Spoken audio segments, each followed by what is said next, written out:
السلام عليكم. اليوم جيت حبيت نوريكم طريقة تحضير بريوش ياسر خفيف ترند ضارب عنده قداش تقية السلطان حصيلو. جربتها ورست ناجحة 1000%. شوفوا المنظر متاعها من داخل كيفاش خفيفة وطرية ومكونات سهلة. ونتعداو نحضروا البريوش متاعنا. لهنا خذيت بول، خذيت كاس حليب ما يقارب 135 مليلتر حليب و135 مليلتر ماء و60 مليلتر زيت. زدت عليهم كيس من خميرة الخبز الفورية وزدت كيس سكر اللي هو 70 جرام سكر. وتنخلي لكم المقادير الكل مكتوبين في صندوق الوصف كان تحبوا ترجعوا لهم. لهنا خذيت بيضة واحدة، فصلت الأبيض عن الأصفر، خذيت كان الأبيض أكاهو وزدت مغرفة خل، والأصفر راهو باش نخليه على جنب باش ندهنوا بيه بعد ليكا وجه البريوش.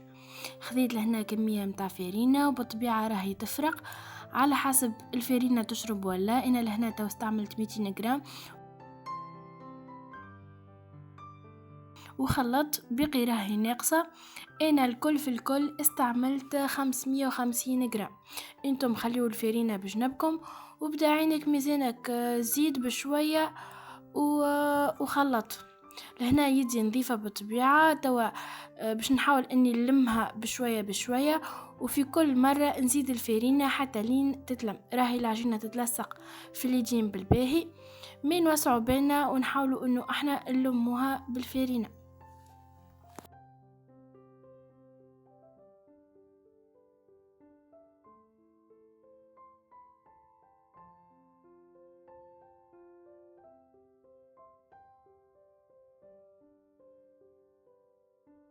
تو بريسك اتلمت العجينة دونك كيف ما تشوفوا خديت سكينة باش نقسم العجينة على 2 وتكون متساوية. انا كل طرف من العجينة وزنته بالميزان يجي 460 جرام.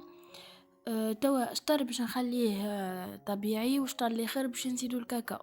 بالنسبة لي انا المتوفر عندي هو كاكاو حلو دونك ما يعطيش كولور قوي في البريوش. مي دو بريفيرونس يكون كاكاو خام وهكايا يعطي كولور شوكولا مزيان. به زدت لهنا كمية متاع زبدة، مغرفة صغيرة زبدة وميزانها 17 جرام. 17 جرام زدته في الناتوريل وفي اللي بالشوكولاتة كيف كيف. تو باش نحاول اني نخدم على قد ما نقدر العجينة حتى لين هذيك الزبدة تدخل كومبليتمون في البات. باش ندهنها تو كيف ما تشوفوا بشوية زيت قطانية وإلا زيت زيتونة كيف ما تحب، وهكي باش ما تشعرش وما تعملش قشرة من فوق. نغطيها ونخليها على جنب تخمر. كيف كيف الطرف الاخر خذيت 17 جرام زبدة مارغرين وإلا زبدة اللي تحب. وتحاول انك تخدمها بالطريقة هذه. على اول التكستور متاعها باش تجي تحسها كدرا كيفاش، من بعد راهي تدخل الزبدة في البات وهي اللي باش تعطينا الطراوة متاع البريوش. دهنتها بالزيت وباش نخليها تخمر. ان شاء الله يكون كلامي واضح وكل شيء مفهوم. وهذه هكا العجينة متاعنا سي خمرت. شوفوا كيفاش ضاعف الحجم متاعها ما شاء الله عليها. توا باش وطرية، شوفوا القوام راهي طرية طرية طرية على الاخر. نحيت منها الغازات اللي فيها وباش نخليها وكيف كيف اللي بالشوكولاتة او كديجا عطات كولور شوية فيه مي راهو ناقص. كان جا كاكاو خام راهي تكون شوكولا اكثر.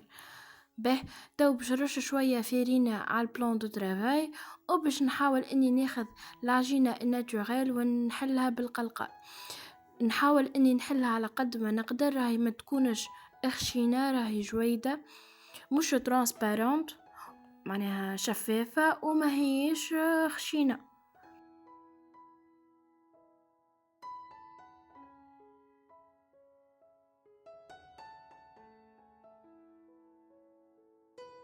كملت حليت العجينة ناتوريل وتو رشيت الفرينة وخذيت العجينة اللي فيها الكاكاو وباش نحلها بنفس الطريقة وخليتها بجنبها باش هكيا يكونوا نفس الكبر نفس الحجم قد.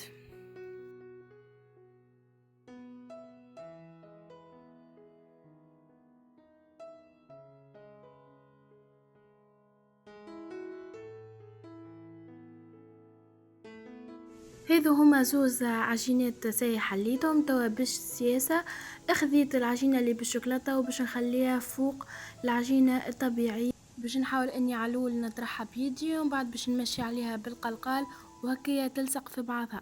خذيت لهنا قطعة البيتزا والا سكينة والا اي حاجة حادة، وباش نحاول اني انا نعمل خطوط بالطريقة هذه نقطعها. راني الكمية اللي قصيتها اقل من نص، معناها شوية في الاخر مش برشا، وباش نشدها كيف ما تشوفوا بزوز يدين ونحاول اني نلفها رولي.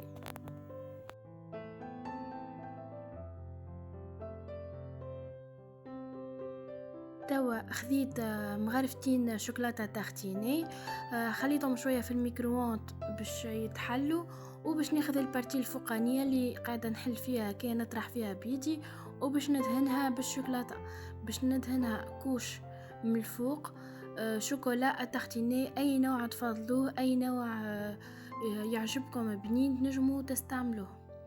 به دهنتها بالطريقة هذه، ومن بعد باش ناخذ لهنا شوكولا طوابع والا بيبيتو شوكولا اللي متوفر، وباش نزيد نرش فوق هذيك الشوكولاتة تحتيني وباش نلفها رولي بالطريقة هذه. ان شاء الله يكون كل شيء واضح.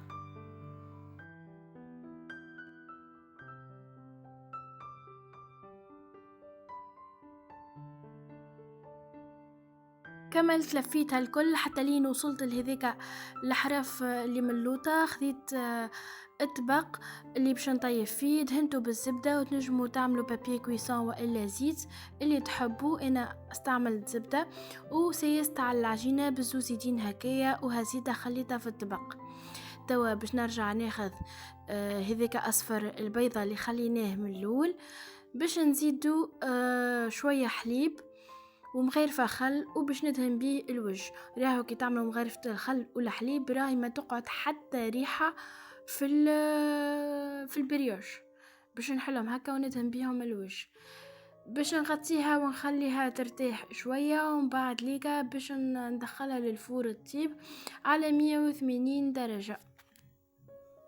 هذه هكا البريوش متاعنا تو دوب ما خرجت من الفور، راهي مازالت سخونه.